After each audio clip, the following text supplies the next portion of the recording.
Collectionner les carnets, c'est vraiment une de mes activités phares. Ça fait 6 ans que je le fais et plus les années passent, plus j'ai d'idées de choses à mettre dedans. Moi j'aime bien séparer les carnets en fonction des thèmes, mais bien évidemment, tu peux mélanger tout ça dans un seul carnet. En tant que grande nostalgique, la première idée de carnet que je vais te donner, c'est un carnet d'archives. C'est pas comme du scrapbooking, tu vas vraiment juste décrire ce qui fait partie de ton quotidien. Le parfum que tu mets en ce moment, les vêtements que tu mets le plus, la musique que tu peux pas arrêter d'écouter, les gens que tu côtoies. Je sais pas si demain vous arrêtez de vous parler, peut-être que dans 20 ans t'auras du mal à te rappeler de ces personnes-là, même juste en entendant leur prénom, les endroits que tu fréquentes le plus, parce que pareil, peut-être que dans 2 ans tu vas déménager et c'est des choses que tu vas oublier, petites anecdotes de ton quotidien. C'est peut-être un peu spécial, mais moi j'aime bien quand j'ai des anecdotes, les noter dans mon carnet et leur donner un titre comme si c'était l'épisode d'une série. Tes routines quotidiennes, dans 10 ans ta vie elle aura sûrement changé. Deuxième idée, c'est le carnet des rêves. Certaines personnes appelleraient ça un carnet de manifestation. Moi j'appellerais plutôt ça un carnet de visualisation, parce que l'aspect vraiment important, ça va être de chercher des images précises qui représentent vos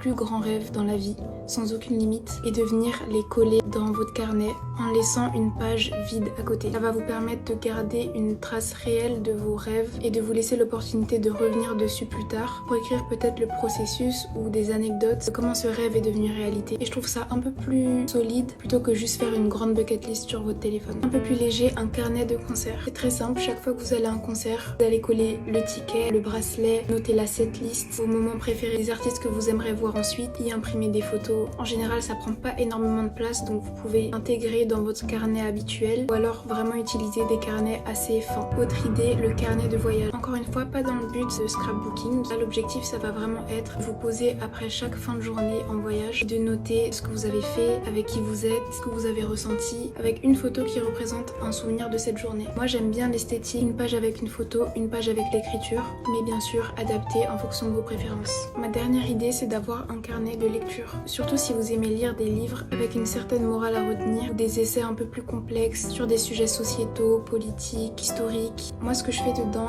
et ça peut prendre un peu de temps, je le conçois, c'est de me faire des sortes de quiz par chapitre pour m'assurer d'avoir compris ce que l'autrice ou l'auteur a voulu transmettre. Et quand je suis sûre d'avoir compris, je note un résumé. Ça permet d'avoir une lecture plus active et de réellement retenir ce qu'on lit.